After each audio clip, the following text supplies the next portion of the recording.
الحمد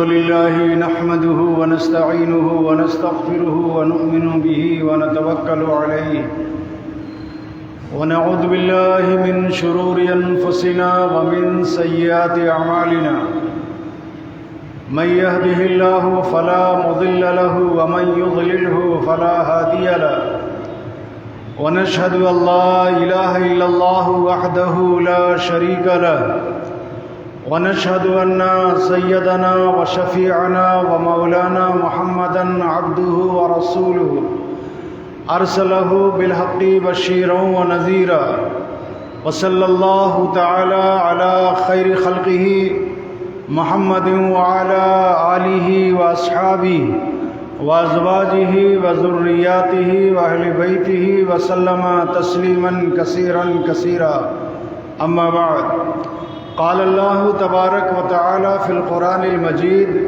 والفرقان الحميد فأعوذ بالله من الشيطان الرجيم بسم الله الرحمن الرحيم يا أيها الذين آمنوا إذا جاءكم فاسق بنبأ فتبينوا أن تصيبوا قوما بجهالة فتصبحوا على ما فعلتم نادمين صدق الله العظيم وبلغنا رسوله النبي الكريم ونحن على ذلك لمن الشاكرين والشاهدين والحمد لله رب العالمين۔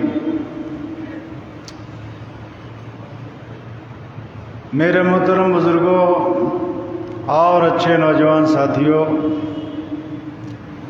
ہر مسلمان کی یہ تمنا اور خواہش ہوتی ہے کہ ہمارے گھر کا ماحول پرسکون ہو جائے، ہمارے محلے کا ماحول، ہمارے پڑوس کا ماحول، ہمارے شہر کا ماحول پرسکون ہو جائے، سارے لوگ ایک دوسرے کے خیر خواہ بن جائیں، کوئی کسی کا برا چاہنے والا نہ بنے، سب ایک دوسرے کی بھلائی چاہیں، سب ایک دوسرے کے نفع کی بات سوچیں، کسی کو نقصان پہنچانے کی نہ سوچیں، کسی کو کسی سے کوئی شکایت نہ رہے، کسی کو کسی سے کوئی تکلیف نہ پہنچے۔ ہر مسلمان یہ چاہتا ہے، ہر مسلمان چاہتا ہے کہ ہماری کوئی برائی بیان نہ کرے، ہم کو کوئی نقصان نہ پہنچائے، سب ہماری خیر خواہی کا جذبہ رکھنے والے ہوں، حتیٰ کہ ایک گھر میں گھر کے تمام افراد، گھر کے تمام ممبر چاہتے ہیں کہ گھر میں امن سکون کا ماحول ہو۔ چاہتے تو سب یہ ہیں، جس طریقے سے ہر مسلمان چاہتا ہے کہ ہم جہنم سے آزاد ہو جائیں اور جنت کے مستحق ہو جائیں، ہم اللہ کے سامنے سرخرو ہو جائیں، اللہ کے محبوب بندے ہو جائیں اور اللہ کی غضب، اللہ کے قہر سے بچ جائیں۔ چاہتے تو سب ہیں، لیکن اگر چاہنے سے دین اور دنیا بن جاتی تو اللہ حکم دیتے کہ بیٹھ کر کے ہر اچھی بات صرف چاہتے رہو۔ چاہنے سے کبھی کچھ نہیں ہوا ہے، چاہت صرف اللہ کی چلتی ہے، بندے کی چاہت کا کوئی اعتبار نہیں ہے، اور انسان جو چاہتا ہے وہ نہیں ہوتا ہے، اللہ جو چاہتے ہیں اللہ وہی ہوتا ہے۔ اور اللہ نے قرآن میں کہا ہے کہ وَمَا تَشَاءُونَ إِلَّا أَن يَشَاءَ اللَّهُ۔ اے محمد رسول اللہ صلی اللہ علیہ وسلم کی امت کے لوگوں، تم جو چاہتے ہو وہ نہیں ہوتا ہے، اللہ جو چاہتے ہیں وہی ہوتا ہے۔ اللہ کو عمل کرنا نہیں پڑتا ہے، ہمیں اپنی چاہت کو عملی شکل میں لانے کے لیے عمل کرنا پڑتا ہے۔ ہم چاہتے ہیں کہ ہم نماز پڑھیں، اس چاہت کا اعتبار نہیں ہوگا جب تک کہ ہم اس چاہت کو عمل کی شکل میں نہ بدل دیں۔ ہم چاہتے ہیں کہ نماز پڑھیں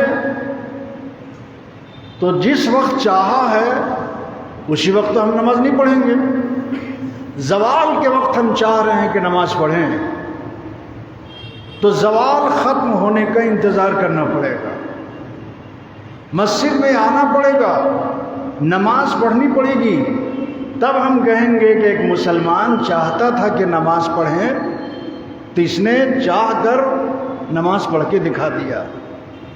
ایک شخص چاہتا ہے کہ ہم حلال کی روزی کھائیں، حرام سے بچیں، لیکن وہ کام حرام خوری والا کر رہا ہے، حرام خوری کے راستے پر جا رہا ہے، تو اس کے چاہنے سے حرام کا راستہ حلال نہیں ہو جائے گا۔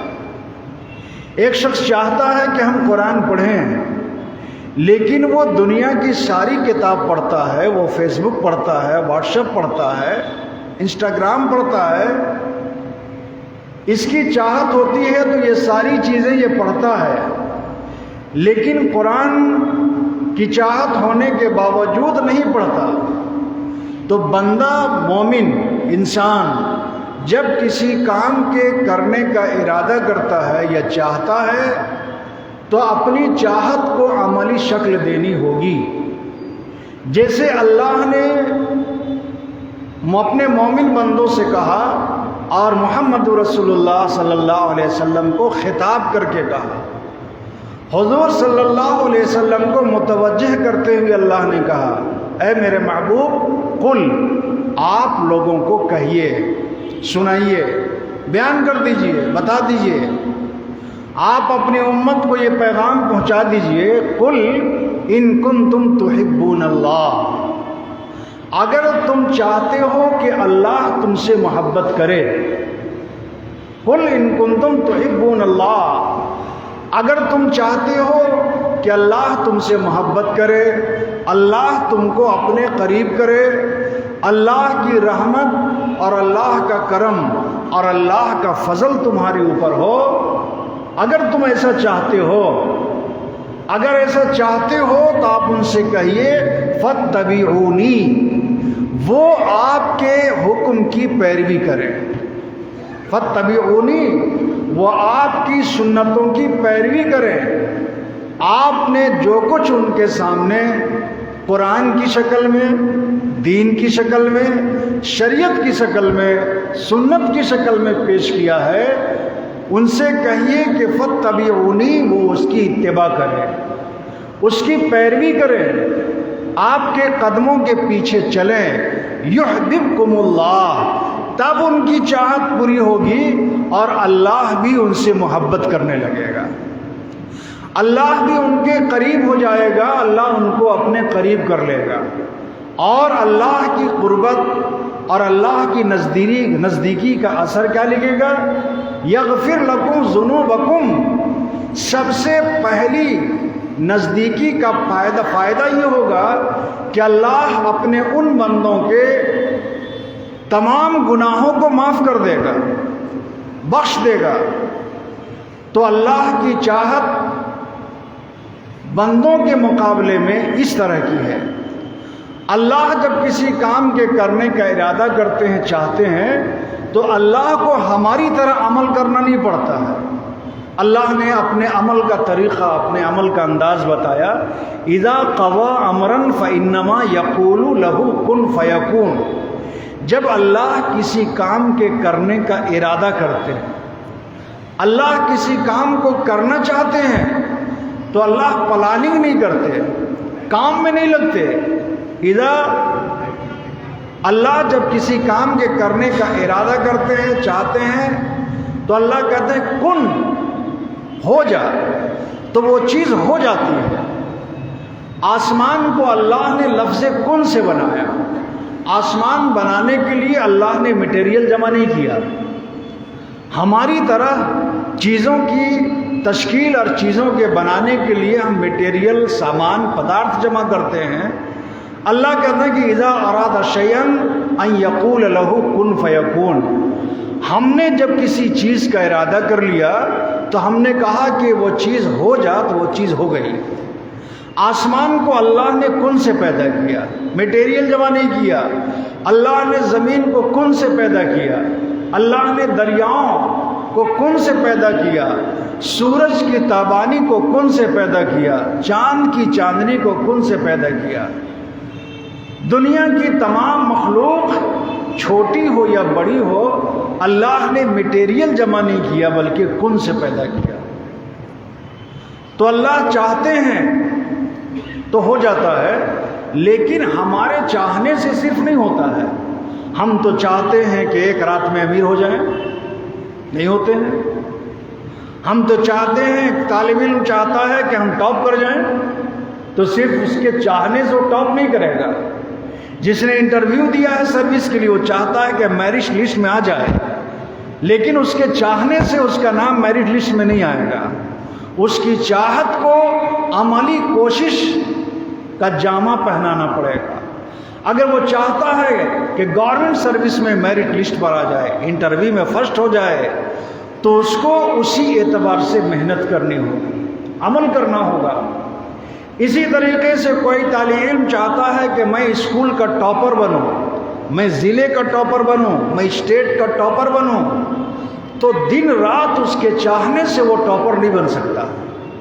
ٹاپر بننے کے لیے، اسکول ٹاپر بننے کے لیے، ضلع ٹاپر بننے کے لیے، اسٹیٹ ٹاپر بننے کے لیے جس درجے کی محنت اور جتنا وقت لگانا ضروری ہے، اس درجے کی محنت اگر ہم نہیں کریں گے تو ہم ٹاپر نہیں بنیں گے. تو ہر آدمی چاہتا ہے کہ ہمارے گھر میں سکون کا ماحول ہو جائے، یا آپس میں بھائی بھائی میں تکرار، چچا بھتیجے میں تکرار، پڑوسی میں تکرار، ایک دوسرے سے اختلاف اور انتشار، میاں بیوی میں اختلاف اور انتشار. اس طرح کی چیزوں کو کوئی پسند نہیں کرتا. لوگ کہتے ہیں کہ مولانا صاحب دعا کیجئے گھر کا ماحول پرسکون ہو جائے، مولانا صاحب دعا کیجئے کہ حالات اچھے ہو جائیں ملک کے. تو کیا صرف دعا کرنے سے شہر کے حالات اچھے ہو جائیں گے، ملک کے حالات اچھے ہو جائیں گے اور گھر کے حالات اچھے ہو جائیں گے؟ نہیں.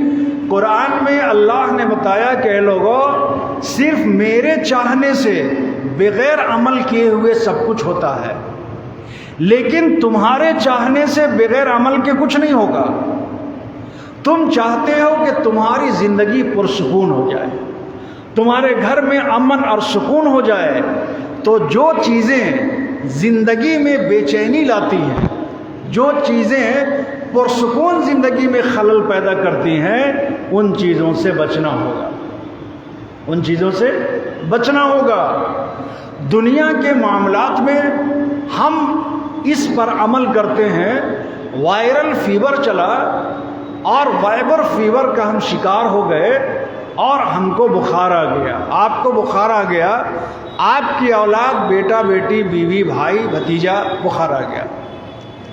محبت اور ہمدردی کے جذبے کے تحت آپ ڈاکٹر کے ہاں لے گئے. ڈاکٹر نے نفع والا کام بھی دیا، بتایا، اور نقصان والا کام بھی بتایا، اور کہا کہ دیکھیے اس دوا کو 3 ٹائم کھلائیے گا، اس سیرپ کو 2 ٹائم پلائیے گا، اور ٹھنڈی چیزوں سے بچائیے گا، ٹھنڈی چیزوں سے بچائیے گا، یہ چیزیں ابھی مت دیجیے گا. آپ نے کیا کیا؟ کہا کہ ہم کو علاج سے مقصد ہے. آپ نے وائرل فیور کا شکار بیٹے کو یا خود دوا کھلایا 3 ٹائم، سیرپ پلایا 2 ٹائم، لیکن ٹھنڈی چیزوں سے بچنے کے لیے منع کیا تھا. اے سی بند کرنے کے لیے کہا تھا، پنکھے کے نیچے سونے کے لیے منع کیا تھا. آپ دوا تو کھا رہے ہیں لیکن اے سی کے کمرے میں بھی سو رہے ہیں، پنکھے کے نیچے بھی سو رہے ہیں. تو دوا کھانے کے باوجود، گولی اور انجیکشن کا استعمال کرنے کے باوجود آپ اس وائرل فیور سے نکل نہیں پائیں گے. اس کے بعد وہ وائرل فیور نمونیا کی شکل اختیار کر لے گا، نمونیا کی شکل اختیار کر لے گا، اور بیماری جو چھوٹی تھی وہ بڑی ہو جائے گی اور گہری ہو جائے گی. ڈاکٹر کے احتیاط پر ہم پوری توجہ سے عمل کرتے ہیں، عمل کرنے کی بیمار کو ترغیب دیتے ہیں، اپنے غائبانے میں بیوی کو اور اولاد کو تنبیہ کرتے ہیں کہ دیکھو یہ چیز اس کو مت دینا. اللہ تبارک تعالیٰ نے اسی طریقے سے اپنے مومن بندوں کو کہا کہ اگر معاشرے میں سکون چاہتے ہو، پرامن زندگی چاہتے ہو، ٹینشن فری لائف چاہتے ہو، تو جو چیزیں ٹینشن پیدا کرتی ہیں، جو چیزیں سکون میں بدسکونی پیدا کرتی ہیں، جو امن کے ماحول کو، جو باتیں اور جو چیزیں خراب کرتی ہیں، ان سے بچو تو کبھی بھی لائف میں ٹینشن نہیں رہے گا، زندگی میں بدامنی رہے گی، گھر کا ماحول خراب نہیں ہوگا۔ اللہ نے قرآن میں اس کے لیے اسی طریقے سے قرآن کی آیتیں نازل کی۔ اللہ کے نبی جناب محمد رسول اللہ صلی اللہ علیہ وسلم نے ان آیتوں کے حوالے سے اللہ کی ان باتوں کو اپنی امت کو بتایا۔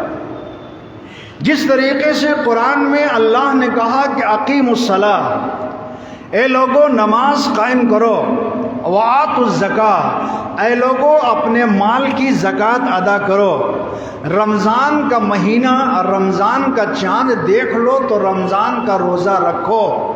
جس طریقے سے ان عبادتوں کا حکم ہے، اسی طریقے سے عبادت کرنے کی آیت کے ساتھ ساتھ اللہ نے اسی قرآن میں ان چیزوں سے منع کیا جن چیزوں کے استعمال کرنے سے گھر کا سکون بگڑ جاتا ہے، آدمی کا دشمن ہو جاتا ہے، ہم ایک دوسرے کے مخالف ہو جاتے ہیں۔ تو اس میں سب سے پہلی چیز ہے جھوٹی خبریں۔ جھوٹی خبریں، آج ہمارے ہاں خبروں کا معیار کیا ہے؟ خبریں ہم تک پہنچتی ہیں اخبار کے ذریعے سے، سوشل میڈیا کے ذریعے سے، فیس بک کے ذریعے سے، واٹس ایپ کے ذریعے سے۔ آج خبروں کے پھیلنے کا پچھلے زمانے کے مقابلے میں 100 گنا اضافہ ہو گیا ہے۔ پہلے چٹھی لکھی جاتی تھی، خط لکھا جاتا تھا، آج یہ ساری چیزوں کی اہمیت ختم ہو گئی۔ آج سوشل میڈیا کے حوالے سے ایک خبر پوری دنیا میں پھیل جاتی ہے، وہ خبر سچی ہے یا جھوٹی ہے، اس کی تصدیق کرنے والا کوئی نہیں ہوتا ہے۔ اور آپ دیکھیں گے کس طرح کی بہت ساری خبریں سوشل میڈیا میں، اخباروں میں آئی جن کا معیار ناپنے کا کوئی آلہ اور پیمانہ نہیں ہوتا ہے۔ خبریں پہنچتی ہیں لیکن ان کے صحیح اور جھوٹے ہونے کا کوئی معیار معاشرے نے طے نہیں کیا ہے کہ کس خبر کو پھیلایا جائے اور کس خبر کو دبایا جائے۔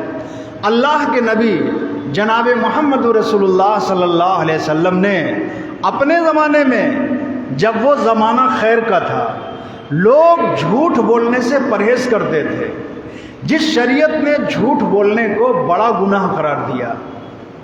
مومن سب کچھ ہو سکتا ہے، مومن جھوٹا نہیں ہو سکتا ہے، لیکن معاشرے میں کچھ لوگ تھے جنہوں نے اسلام کے بارے میں جھوٹ بولا، محمد رسول اللہ صلی اللہ علیہ وسلم کے بارے میں اسی معاشرے میں لوگوں نے جھوٹ بولا۔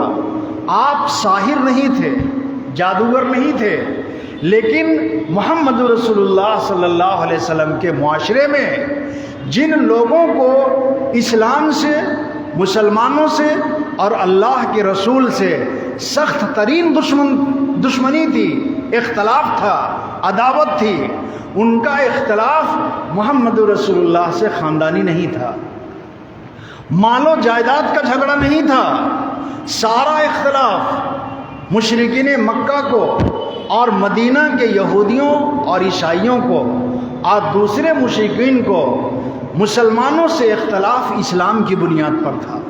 محمد رسول اللہ صلی اللہ علیہ وسلم سے اختلاف اسلام کی بنیاد پر تھا، لہذا ان کی ساری دشمنی اسلام دشمنی سے گزر کر خاندانی اور ذاتی دشمنی تک پر اتر آئی، حتیٰ کہ وہ اتنے گر گئی اسلام دشمنی میں کہ حضرت عائشہ صدیقہ رضی اللہ تعالی عنہا، جو حضور محمد رسول اللہ صلی اللہ علیہ وسلم کی سب سے پیاری اور سب سے لاڈلی بیوی ہیں، 11 بیویوں میں تنہا یہی بیوی ہیں جو کنواری تھیں اور جن سے آپ نے نکاح کیا ہے، حضرت ابو بکر صدیق رضی اللہ تعالیٰ عنہ کی بیٹی ہیں۔ اللہ کے نبی نے عائشہ کی فضیلت میں بہت سارے کلمات صحابہ کو کہے ہیں جس سے حدیث کی کتابیں بھری پڑی ہیں۔ اتنی متقی اور اتنی پرہیزگار، اتنی عالی مرتبت والی بیوی، امہات المومنین، تمام مومنوں کی ماں، کہ اللہ کے نبی کا دور ختم ہو گیا، خلفائے راشدین کا دور ہے، اسلامی اسٹیٹ پر مسلمانوں کی حکومت ہے۔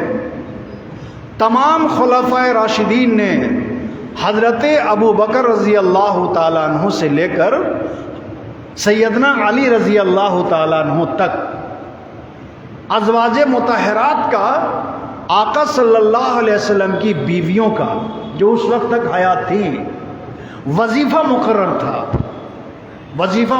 تھا کہ اللہ کے نبی کی بیویوں کو سرکار کی طرف سے یہ وظیفہ ملنا ہے ان کی زندگی کے گزر بسر کے لیے۔ اسی طریقے سے تمام صحابہ کا وظیفہ مقرر تھا۔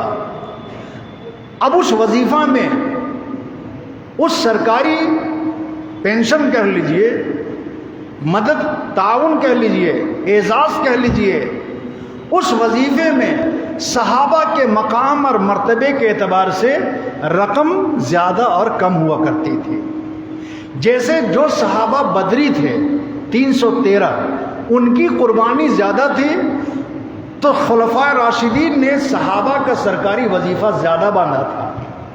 جو اہل بیت تھے، آقا صلی اللہ علیہ وسلم کے خونی رشتہ دار تھے مسلمانوں میں، صحابہ میں، ان کا وظیفہ سب سے زیادہ تھا۔ اللہ کے نبی جناب محمد رسول اللہ صلی اللہ علیہ وسلم کی بیویوں کا وظیفہ سب سے زیادہ تھا۔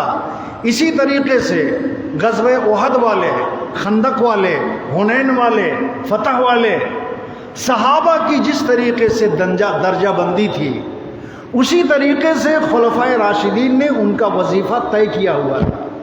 ہر مہینہ حکومت ان کا وظیفہ پہنچاتی تھی۔ سیدہ عائشہ صدیقہ رضی اللہ تعالی عنہ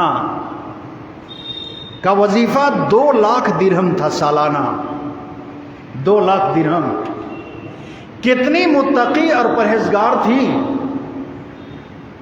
غریبوں، محتاجوں اور بیواؤں کی ضرورت کا کتنا خیال تھا کہ حضرت فاروق اعظم رضی اللہ تعالیٰ عنہ کے دور میں حضرت عمر رضی اللہ تعالیٰ عنہ نے سال بھر کا خرچہ، پورے سال کا وظیفہ ایک ساتھ 2 لاکھ درہم حضرت عائشہ کے ہاں پہنچا دیا۔ سرکاری وظیفہ اور سالانہ خرچہ حضرت عائشہ صدیقہ رضی اللہ تعالیٰ عنہ کے ہاں پہنچا ہے، اور صبح سے حضرت عائشہ صدیقہ نے بانٹنا شروع کر دیا۔ اعلان کرا دیا کہ اللہ کے نبی کے پاک پیغمبر جناب محمد رسول اللہ صلی اللہ علیہ وسلم کی بیوی، مسلمانوں کی ماں، امہات المومنین سیدہ عائشہ صدیقہ رضی اللہ تعالیٰ عنہ کے گھر میں مدینے کے تمام غربا، مساکین، محتاج، مسکین پہنچ جائیں۔ تمام ضرورت مندوں کا سلسلہ بندھا۔ صبح کو وہ سارا سالانہ وظیفہ، سالانہ خرچہ حضرت عائشہ صدیقہ نے بانٹنا شروع کر دیا۔ بانٹتے بانٹتے شام ہو گئی۔ وہ عائشہ صدیقہ کی نوکرانی خادمہ بانٹ رہی ہیں۔ جب ختم ہو گیا تو اس خادمہ نے کہا کہ اللہ والی، 1 درہم کیوں نہیں رکھ لیا اپنے لیے کہ گوشت منگوا لیتی، آج آپ کا روزہ ہے، اپنے روزے کے لیے کچھ تو رکھا ہوتا۔ عائشہ صدیقہ نے کہا کہ پہلے کیوں نہیں یاد دلایا؟ اب جب سب بانٹ لی ہو تو تم کو چاہیے تھا یاد دلانا۔ یعنی جس بیوی کو ان کا مقام، ان کا تقوی اور غریبوں کے ساتھ ان کی محبت اور ہمدردی کا پیمانہ کتنا اعلیٰ ہے کہ بغیر غریبوں کے مطالبہ کے اور پہلے سے دروازے میں کھڑا رہنے کے بلا کے سب کو دے دیا، اور یہ خیال بھی نہیں رہا کہ آج میرا روزہ ہے۔ اپنے روزے کے لیے گوشت یا کوئی ضروری سامان منگوا لو۔ یہ ایک بار کا واقعہ نہیں، یہ پوری زندگی کا معاملہ تھا۔ اتنی بڑی تقوی رکھنے والی، اتنی بڑی پرہیزگار اور متقی اللہ کے نبی جناب محمد رسول اللہ صلی اللہ علیہ وسلم کی بیوی حضرت عائشہ صدیقہ رضی اللہ تعالیٰ عنہ، جب ان کے تقوی کا، اللہ پر بھروسہ اور اعتماد کا یہ عالم ہے کہ کل کیا کھائیں گے اس کی فکر نہیں تھی، کل اللہ کھلائیں گے، کل کا انتظام اللہ کریں گے۔ اس عائشہ صدیقہ کی پاک دامنی کا کیا عالم ہوگا؟ اس کی زندگی آقا سے نکاح سے پہلے کتنی پاکیزہ ہوگی، کتنی طاہر اور کتنی پاکیزہ ہوں گی۔ لیکن مدینہ کے یہودی اور مدینہ کے عیسائی، جن کو اسلام سے دشمنی کی بنیاد پر اللہ کے نبی جناب محمد رسول اللہ صلی اللہ علیہ وسلم سے دشمنی تھی، صحابہ سے دشمنی اسلام کی بنیاد پر تھی، جب آقا کو تکلیف دے کر، ستا کر، ظلم ڈھا کر اسلام کی تعلیم اور اسلام کے مشن سے روک نہیں پائے، صحابہ کو اسلام پر عمل کرنے سے روک نہیں پائے، اللہ کے نبی جناب محمد رسول اللہ صلی اللہ علیہ وسلم کے بڑھتے قدم جو اسلام کی دعوت اور تبلیغ کے لیے تھا، روکنے کی جتنی کوششیں ان کے بس میں اور ان کے اختیار میں تھیں، وہ ساری کوشش، وہ ساری محنت وہ کر چکے۔ اب ان کو معاشرے میں بدنام کیسے کیا جائے، اللہ کے نبی کے دین کو دوسروں کے نزدیک مشکوک کیسے کیا جائے، تو اللہ کے نبی جناب محمد رسول اللہ صلی اللہ علیہ وسلم کو انہی لوگوں نے کیا کہا؟ جادوگر کا۔ یہ میسج پھیلایا کہ یہ جادوگر ہیں، اور یہ جو قرآن پڑھتے ہیں جس میں اثر اتنا ہوتا ہے کہ سنے بغیر آدمی رہا نہیں جاتا، اللہ کا کلام سن کے لوگ اسلام میں داخل ہو رہے ہیں، اصل میں یہ جادوگر ہیں، یہ کلام جادو کا ہے۔ قرآن میں اس خبر کی تردید کی، قرآن میں اس خبر کو غلط بتایا کہ جو لوگ میرے نبی کو جادوگر کہہ رہے ہیں، میرے نبی کو جھوٹا کہہ رہے ہیں، میرے نبی کو بات بنانے والا کہہ رہے ہیں، اے لوگوں، میرا نبی اللہ کا پیغام تم تک سنا رہا ہے، وہ اللہ کا کلام ہے، وہ محمد رسول اللہ صلی اللہ علیہ وسلم کا ذاتی کلام نہیں ہے، وہ اللہ کا کلام ہے۔ اگر وہ محمد رسول اللہ کا ذاتی کلام ہے تو تم انسان ہو، تم بھی ایک ایسا کلام بنا دو۔ سارے جنات اور انسان مل کر کے قرآن کے جیسا پورا قرآن نہیں، پوری سورت نہیں، پوری آیت نہیں، ایک آیت بنا کر کے لے آؤ۔ یہ سارے چیلنجز قرآن میں اللہ نے ان کو دیے، لیکن اسلام کے بڑھتے قدم کو، اللہ کے نبی کی دعوت اور تبلیغ کی محنت کو نقصان پہنچانے کی جتنی کوششیں ہو سکتی تھیں، وہ ساری کوششیں انہوں نے اختیار کر لیں۔ اب ایک حربہ، ایک ہتھیار باقی تھا، اور وہ تھا محمد رسول اللہ صلی اللہ علیہ وسلم کی ذات کو ہی مشکوک بنا دیا جانا، جس کو انگریزی میں کنٹروورسی کہتے ہیں۔ کنٹروورسی پیدا کر دو، ان کے گھر کے بارے میں سوال کھڑا کر دو، ان کی زندگی کے بارے میں سوال کھڑا کر دو، اور ہوا کیا؟ وہی عائشہ صدیقہ رضی اللہ تعالیٰ عنہ، ان پر بدکاری کا الزام لگا دیا۔ یہ بدکاری کی جھوٹی خبر اس انداز پر پھیلی اور اس طریقے پر پھیلی کہ کچھ کمزور ایمان لانے والے بھی یقین کر بیٹھے۔ ایک زبان سے دوسری زبان، ایک کان سے دوسرے کان تک یہ خبر پھیلنے لگی۔ اس خبر کا نقصان اسلامی معاشرے میں یہ ہوا کہ لوگ مدینے کی گلیوں میں، چوک چوراہوں میں اس کا چرچا کرنے لگے۔ اسی زمانے میں اللہ کے نبی نے صحابہ کے واسطے سے امت کو بتایا کہ دیکھو آدمی کے جھوٹا ہونے کے لیے یہی کافی ہے کہ جو کچھ وہ سنے وہ دوسروں تک اس کو پہنچائے، اس کو پھیلانا شروع کر دے، یہ نہیں دیکھے کہ خبر صحیح ہے یا غلط ہے، اس خبر کا معیار کیا ہے، اس خبر کے پھیلانے کے پیچھے جذبہ کیا ہے۔ کسی نے نہیں دیکھا، ایک بات آئی اور اس کو پھیلانا شروع کر دیا۔ مدینے کی گلیوں میں چرچے ہونے لگے، منافقین نے صحابہ کو کہنا شروع کر دیا، سنا کچھ نہیں؟ ارے تمہارے نبی کی بیوی عائشہ صدیقہ ہے نا، اس کے بارے میں اس طرح کی باتیں سن رہا ہوں۔ معاملہ کیا ہوا؟ غزوہ تبوک۔ غزوہ تبوک اسلام کا ایک عظیم جنگ ہے، ایک عظیم غزوہ ہے۔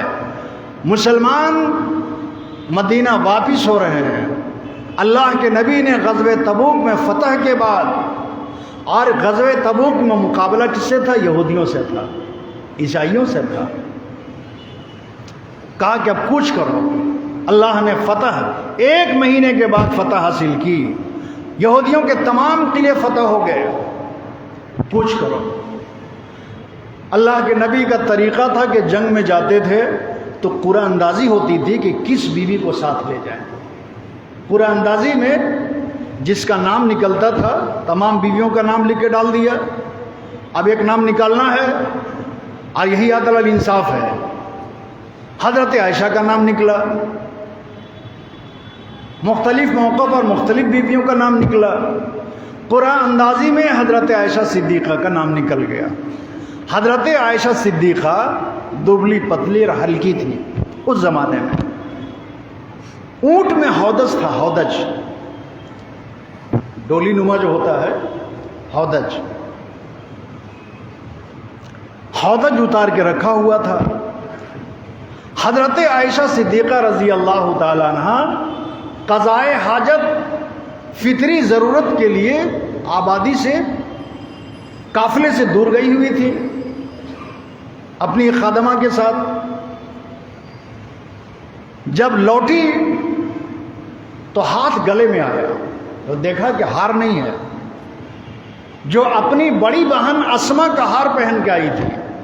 پھر لوٹ گئی، تاخیر ہوئی۔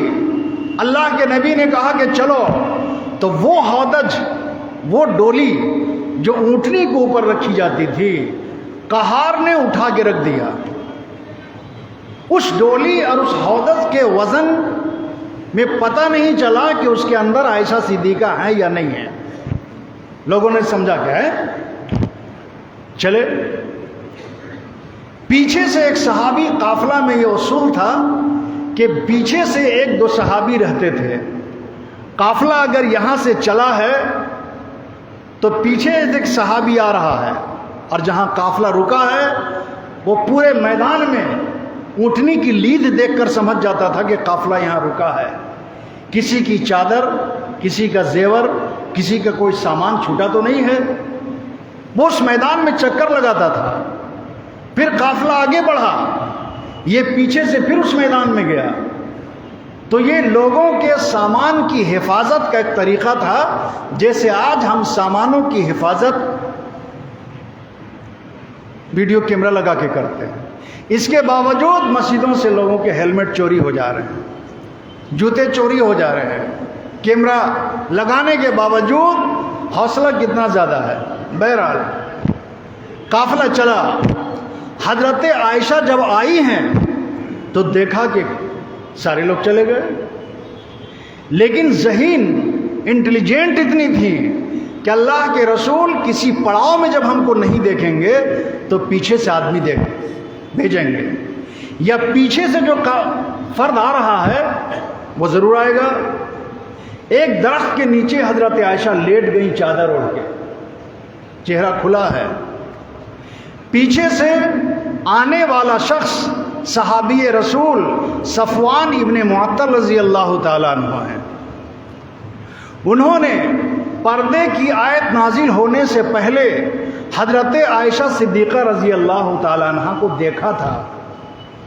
وہ پہچان گئے کہ یہ تو ام المومنین سیدہ عائشہ صدیقہ رضی اللہ تعالیٰ عنہ ہیں، اپنی اونٹنی کو ان کے قریب کر دیا۔ حضرت عائشہ صفوان ابن معطل رضی اللہ تعالیٰ عنہ کی اونٹنی میں بیٹھ گئیں اور اونٹنی کی مہار لگام پکڑ کے آگے آگے صفوان ابن معطل چل رہے ہیں۔ اتنا لمبا واقعہ صرف اس لیے بتا رہا ہوں کہ ہم دنیا کے تمام انسانوں کی تاریخ جانتے ہیں، انسانیت کے جو اصلی ہیرو ہیں صحابہ، صحابیات، اس کی تاریخ نہیں جانتے ہیں۔ خبریں کس طریقے سے پھیلتی ہیں یا پھیلائی جاتی ہیں اور اس کا اثر معاشرے میں کس طریقے سے اچھا یا برا پڑتا ہے، ہمارا دھیان، ہماری توجہ اس طرف نہیں ہے۔ قرآن اور حدیث میں اللہ نے، اللہ کے رسول نے اس طرف بھی ہم کو گائیڈ لائن دیا ہے، ہدایت دی ہے، رہنمائی کی ہے کہ معاشرے میں کس طریقے سے جھوٹی یا سچی خبریں پھیلتی ہیں اور دونوں خبروں کے پھیلنے سے کس طریقے سے معاشرے اور سماج میں اچھا یا برا اثر پھیلتا ہے۔ اچھا اثر پھیلا اس کے ذمہ دار بھی تم ہو، معاشرہ ہے، اور برا اثر پھیلا اس کے ذمہ دار بھی سماج اور معاشرے ہیں۔ اللہ کے نبی جناب محمد رسول اللہ صلی اللہ علیہ وسلم مدینہ پہنچ گئے، صحابہ پہنچ گئے، ہودج جب اتارا گیا، ڈولی جب ہٹائی گئی، حضرت عائشہ صدیقہ نہیں ہے، ابھی مجمع گھر نہیں گیا تھا، یہ بات پھیل گئی کہ ہودج میں حضرت عائشہ نہیں ہے، یہ چرچے وہیں پر ہونے لگے، لیکن کسی کے ذہن و گمان میں کوئی غلط بات نہیں آئی۔ اس جنگ میں منافقوں کی ایک جماعت جو اندر سے اسلام کی مخالف تھی، وہ جماعت اللہ کے نبی، اسلام، دین، شریعت اور صحابہ کے دشمن تھے، لیکن دشمنی کے اوپر نفاق کی چادر اڑ لی تھی، نمازیں بھی پڑھتے تھے، آقا کی مجلس میں بیٹھتے بھی تھے، قرآن کی آیتیں بھی پڑھتے تھے اور سنتے اور سناتے تھے۔ اب پیچھے سے اونٹنی آ رہی ہے، حضرت عائشہ صدیقہ ہودج میں نہیں ہے، وہ تو کھلی اونٹنی میں ہے، اور اونٹنی کی نکیل اور مہار صفوان ابن معطل پکڑ کے آ رہے ہیں۔ صحابہ کے ذہن میں کسی طرح کی کوئی بات نہیں آئی، منافقین نے ایک کہنا شروع کر دیا کہ دیکھ لو نبی کی بیوی کیا گل کھلا کے آ رہی ہے، نعوذ باللہ ثم نعوذ باللہ، نقل کفر نہ بچا، کفر کا نقل کرنا کفر نہیں ہے، گمراہی کا نقل کرنا گمراہی نہیں ہے۔ صحابہ کے بیچ میں ایک پیغام پھیلا دیا، دیکھو تمہارے نبی کا گھرانہ دیکھو، نبی کی بیوی کا حال دیکھو، اور نبی کا اپنی بیوی سے لاپرواہی کا نتیجہ دیکھو کہ خود مدینہ پہلے پہنچ گئے، یہ پتہ نہیں کہ بیوی کہاں ہے، بیوی کس کے ساتھ آ رہی ہے۔ یہ خبریں اس شد و مت کے ساتھ منافقین نے، اللہ کے نبی کے دین کے دشمنوں نے پھیلانا شروع کیا کہ کئی صحابہ اس خبر کو پھیلانے میں شریک ہو گئے۔ اسی بنیاد پر الزام لگانے اور اس کی سزا کی آیت نازل ہوئی حضرت عائشہ کے اسی واقعے کے پس منظر میں کہ اگر کسی نے کسی کے اوپر زنا کا الزام لگایا اور 4 گواہ اس نے ایسے پیش نہ کیے کہ چاروں گواہ نے اس طریقے سے زنا کرتے ہوئے دیکھا جس طریقے سے آدمی اپنی آنکھوں میں سرمے کی سلائی پھیرتا ہے، آنکھوں میں سرمے کی سلائی ڈالتا ہے اور نکالتا ہے، اس طریقے سے اگر 4 آدمی نے کسی مرد یا کسی عورت کو زنا کرتے ہوئے نہیں دیکھا ہے، 3 نے دیکھا اور 1 نے اگر گواہی دینے سے انکار کر دیا تو زنا کی جو سزا ہے، حد ہے، وہ ساقط ہو جائے گی۔ اتنی سخت سزا کیوں؟ آج سمجھ میں یہ بات آتی ہے کہ اگر اتنی سخت سزا نہ ہوتی تو آج آپسی اختلافات اور دشمنی کا جو معیار اور حال ہے کہ ہم کسی کو سزا دلانے کے لیے، کسی کو بدنام کرنے کے لیے کرائے کے 4 گواہ خرید کے کھڑا کر دیتے ہیں، اور ایسے بکے ہوئے گواہ، ایسے بکے ہوئے مسلمان جو تھانوں کے جو مخبر بن جاتے ہیں، جو تھانوں کی جاسوسی کرنے کے لیے ایک دوسرے کی جاسوسی کرتے ہیں ماں چند ٹکوں کے فائدے کے لیے۔ اگر اللہ نے یہ قانون نہ بنایا ہوتا تو آج بکنے کا اور جھوٹ بولنے کا اور عداوت اور دشمنی کی بنیاد پر ایک دوسرے کو نیچا دکھانے کا جو بد اخلاقی کا معیار ہمارا بن گیا ہے، پتہ نہیں ہم کتنے لوگوں کو سنسار کر دیتے، کتنے لوگوں کو سولی پر چڑھا دیتے، کتنے لوگوں کو معاشرے میں کھڑا کر دیتے۔ اللہ کے نبی جناب محمد رسول اللہ صلی اللہ علیہ وسلم کی گھر والی سیدہ عائشہ صدیقہ کے اس واقعے کے پس منظر میں اتنا سخت قانون اللہ نے قرآن میں نازل کیا، اور کسی پر کوئی دوسرا الزام لگا دے اور الزام ثابت نہیں ہوا تو اسلام کی سزا یہ ہے، اسلامی اسٹیٹ اور اسلامی حکومت ہو تو قاضی یہ فیصلہ کرے گا کہ اس کی دونوں آنکھیں لوہے کی سلائی، لوہے کے چھڑ کو گرم کر کے اس کی آنکھیں نکال لی جائیں۔ یہ سزا کیوں ہے؟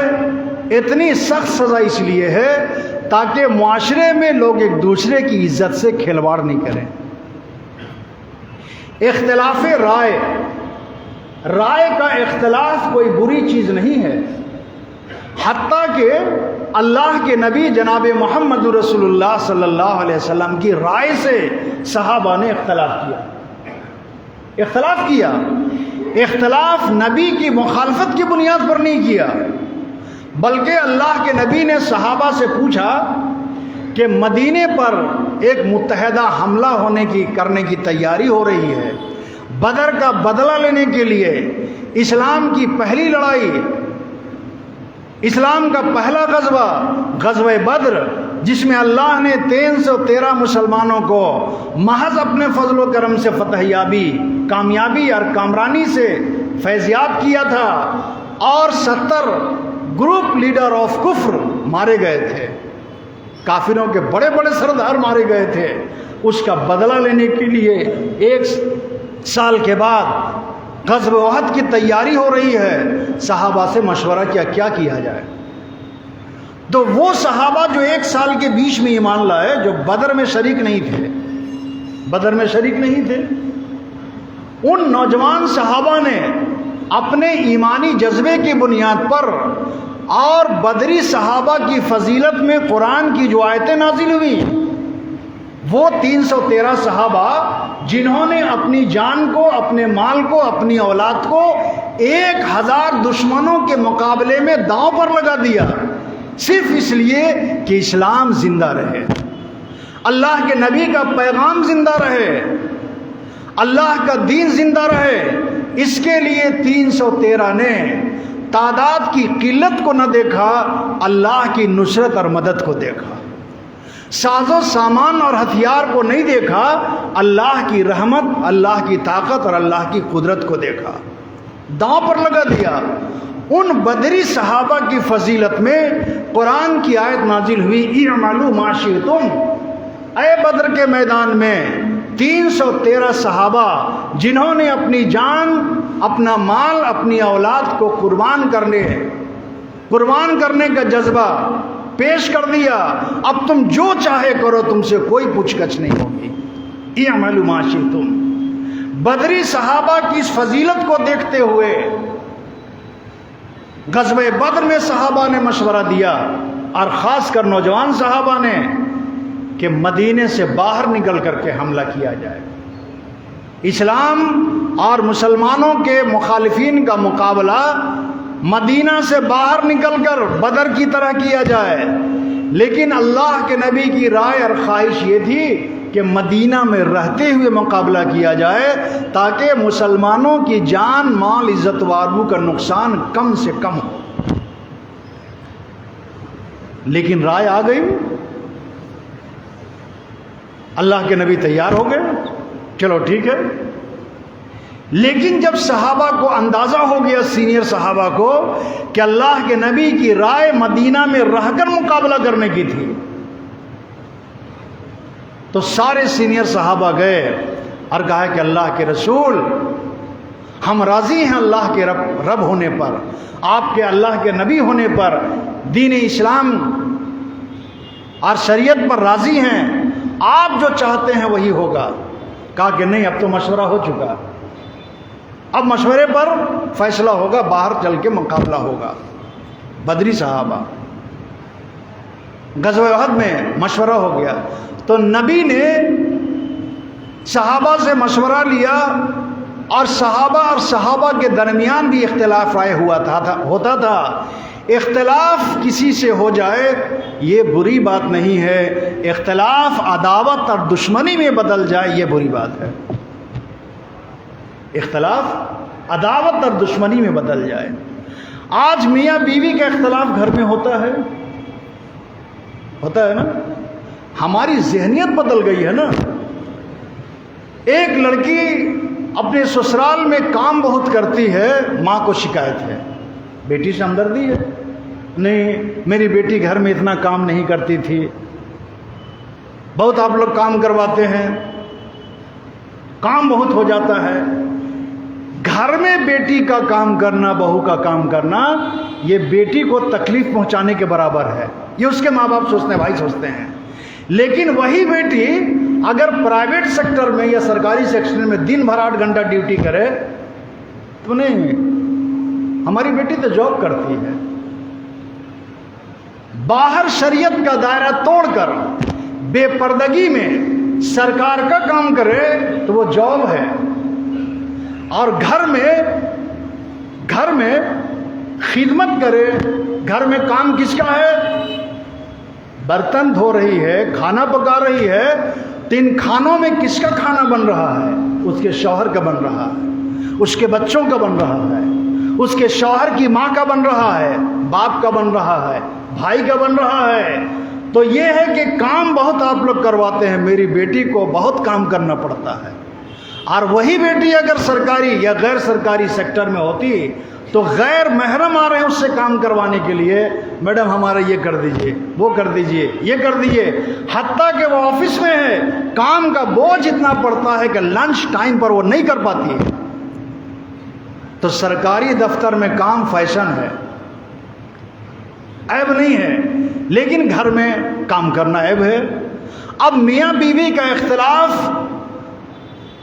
دو خاندانوں کا اختلاف ہو جاتا ہے، اختلاف ٹھیک ہے، اس کو بیٹھ کے حل کریں گے، غصے میں یا کسی بات پر تنبیہ کرنے کے لیے اگر شوہر نے بیوی کو ایک تماچا مار دیا، ہاتھ اٹھا دیا، موبائل کا دور ہے، فوراً روتے ہوئے بستر میں الٹا لیٹ گئی تکیے میں، ماں کو بھڑکا دیا، باپ کو بھڑکا دیا، بھائی کو بھڑکا دیا، اچھا بہانہ ہم آتے ہیں۔ ارے میرے بھائی، اللہ کے نبی کی بیٹی جناب حضرت عائشہ، حضرت فاطمہ صدیقہ رضی اللہ تعالیٰ عنہ کے مقابلے میں دنیا کی کوئی بیٹی ایسی نہیں ہے جو اپنے باپ کو اتنی لاڈلی اور اتنی پیاری ہوگی، اور کوئی باپ دنیا کا ایسا نہیں ہے جو حضرت فاطمہ سے زیادہ محبت کرتا ہو اپنی بیٹی سے، اور کوئی بیٹی ایسی نہیں ہے جو اپنے باپ سے اتنی محبت کرتی ہو۔ علی سے نکاح ہو گیا، وہ علی جو اللہ کے نبی جناب محمد رسول اللہ صلی اللہ علیہ وسلم کے چچا زاد بھائی ہیں، مکان نہیں ہے اپنا، کوئی جائیداد نہیں ہے، حضور نے پالا ہے، چچا کے بیٹے ہیں، چچا کی اولاد اتنی تھی کہ تمام چچاؤں نے اولاد کو لے لیا، حضرت علی کو آقا نے لے لیا، ابو طالب کے اور بچوں کو دوسرے بھائیوں نے لے لیا، اللہ کے نبی نے حضرت علی کو لے لیا، پالا ہے۔ سب سے پیاری بیٹی کس کو دے دیا؟ جس کا گھر نہیں ہے، جس کی جائیداد نہیں ہے، جس کی زمین نہیں ہے، جو معاشرے میں بہت بڑے کسی عہدے پر نہیں ہے، لیکن سب سے بڑی پوزیشن اور سب سے بڑا عہدہ یہ ہے کہ جناب محمد رسول اللہ صلی اللہ علیہ وسلم کا چچا زاد بھائی ہے، بچپنے میں ایمان لانے والا ہے۔ وہاں تو نیتیں دیکھی جاتی تھی، خیرخواہی دیکھی جاتی تھی نا۔ حضرت ابو بکر صدیق رضی اللہ تعالی عنہ اور حضرت ابو بکر صدیق، حضرت عمر دونوں خلیفہ ہیں، پہلے ایمان لانے والے ہیں۔ حضرت عائشہ کی بیٹی، یہ حضرت ابو بکر صدیق کی بیٹی رضی اللہ تعالیٰ عنہ، حضرت ابو بکر صدیق کی بیٹی حضرت عائشہ حضور کے نکاح میں پہلے آئی اور دوسری بیویوں کے مقابلے میں۔ حضرت خدیجہ کے انتقال کے بعد آقا نے نکاح کیا حضرت سودا سے رضی اللہ تعالیٰ عنہ۔ حضرت سودا سے نکاح کے بعد ان کی زندگی میں تیسرا نکاح کیا حضور نے عائشہ صدیقہ سے۔ فاروق اعظم کی ایک بیٹی تھی حضرت حفصہ، بیوہ ہو گئی۔ اب ایک تو بیٹی اور بیٹی بھی بیوہ۔ حضرت عمر رضی اللہ تعالیٰ عنہ نے ابو بکر کو کہا کہ ابو بکر میری بیٹی سے تم نکاح کر لو، میری بیٹی سے نکاح کر لو۔ ہمارے ہاں باپ اگر خود کسی کو پیشکش کرے تو لوگ عیب سمجھتے ہیں، اغوا کے بغیر کوئی رشتہ نہیں لگتا ہے۔ یہ بھی ایک سنت کے خلاف عمل ہے کہ براہ راست ہم کسی سے کہیں کہ بھائی میری بیٹی ہے، ہم چاہتے ہیں کہ آپ کے بیٹے سے نکاح کر دیں یا آپ سے نکاح کر دیں۔ یہ اللہ کے نبی کی ایک سنت ہے، اس سنت کو لوگوں نے عیب سمجھا ہے۔ ارے بھائی عجیب لڑکا ہے بھائی، خود چلا آیا رشتہ لے کر کے، میری بیٹی کا رشتہ لے کے چلا گیا تک آپ کی بیٹی سے نکاح کریں گے۔ یہ عیب ہے معاشرے میں کہ بغیر اغوا کے کوئی رشتہ طے نہیں ہوتا ہے۔ اب رشتے کے ٹوٹنے کا اور خراب ہونے کا اتنا رواج عام ہے کہ کوئی اغوا بننا نہیں چاہتا، کیونکہ چکی میں وہی پساتا ہے۔ ارے کہاں پھنسا دیے جی، اچھا دشمنی نکالے ہو یار، ہم تو تم کو اپنا اچھا سمجھتے تھے، کیسا پھنسا دیے؟ تم کو نہیں معلوم تھا یہ بات؟ ارے وہ عالم الغیب ہے کیا؟ اسی لیے جلدی لوگ اغوا بننے کے لیے تیار نہیں ہوتے۔ براہ راست فاروق اعظم نے کہا ابو بکر میری بیٹی حفصہ بیوہ ہو گئی ہے، عدت اس کی گزر گئی، میں چاہتا ہوں کہ تم میری بیٹی سے نکاح کر لو۔ کچھ نہیں بولا، کوئی جواب نہیں دیا۔ کئی دن تک یہ مطالبہ حضرت عمر اپنی بیوہ بیٹی کے بارے میں ابو بکر صدیق کے سامنے پیش کرتے رہے، لیکن کچھ مہینوں کے بعد اللہ کے نبی نے نکاح کر لیا عمر کی بیٹی حضرت حفصہ رضی اللہ تعالیٰ عنہ سے۔ کتنی خوشی ہوئی ہوگی صحابہ کی مجلس بے تکلف دوستوں کی، جہاں ابو بکر بھی ہیں، عمر بھی ہیں، عثمان بھی ہیں، عبد الرحمن ابن عوف بھی ہیں، طلحہ ابن عبید اللہ بھی ہیں، سینئر موسٹ صحابہ ہیں، اور مبارکباد دے رہے ہیں حضرت عمر کو کہ مبارک ہو آپ کی بیٹی رسول اللہ صلی اللہ علیہ وسلم کے نکاح میں چلی گئی۔ حضرت ابو بکر نے بھی مبارکباد دی، تو حضرت ابو بکر نے خود کہا کہ عمر تم کو یاد ہے ابھی چند مہینہ پہلے تم نے اپنی بیٹی پیشکش کی تھی؟ بولا ہاں یار یاد ہے، اور بڑا غصہ آیا تھا، بڑا برا لگا تھا کہ ہم نے بیٹی پیش کی تم کو اور تم نے کوئی جواب نہیں دیا۔ کیا جذبہ تھا اور کیا حوصلہ تھا خیر خواہی کا، ایک دوسرے کی بھلائی چاہنے کا۔ حضرت ابو بکر نے کہا کہ میرے دوست تم نے اپنی بیٹی مجھ کو پیش کی تھی، لیکن جب سے میری بیٹی عائشہ صدیقہ حضور کے نکاح میں گئی تھی، اللہ گواہ ہے اسی دن سے میں مستقل دعا کرتا تھا، اے میرے رب جس طریقے سے میری بیٹی عائشہ حضور کے نکاح میں چلی گئی، میرے دوست کی بیٹی فاروق اعظم کی بیٹی حفصہ بھی نکاح میں حضور کے چلی جائے۔ یہ مبارکبادی آج میں اپنے اس دعا کی قبولیت کی دے رہا ہوں کہ اللہ نے میری دعا قبول کر لی۔ ہم تو ایک دوسرے کا رشتہ کاٹنے میں لگے رہتے ہیں۔ عائشہ صدیقہ رضی اللہ تعالیٰ عنہ پر الزام لگایا، اتہام لگایا، کس طریقے سے اللہ نے اس خبر کو قرآن کے ذریعے سے جھوٹا قرار دیا اور مسلمانوں کو ایک گائیڈ لائن دیا۔ سورہ حجرات کی مستقل آیتیں نازل ہوئیں اور اس طرح کی کئی آیتیں نازل ہوئیں کہ جو لوگ معاشرے میں، گھر میں، خاندان میں، محلے میں جھوٹی خبروں کے ذریعے سے بدامنی پھیلاتے ہیں، پرسکون زندگی میں خلل ڈالتے ہیں، گھر کے ماحول کو خراب کرتے ہیں، ان سے یا ان کے ذریعے پھیلائی ہوئی باتوں سے یا ایسے لوگوں سے کیسے بچا جائے اور ایسے لوگوں کی شناخت، پہچان اور آئیڈینٹی کیا ہے، یہ انشاءاللہ آئندہ جو میں بتاؤں گا، جس کا ذکر قرآن اور حدیث میں مستقل طور پر موجود ہے۔ وما علینا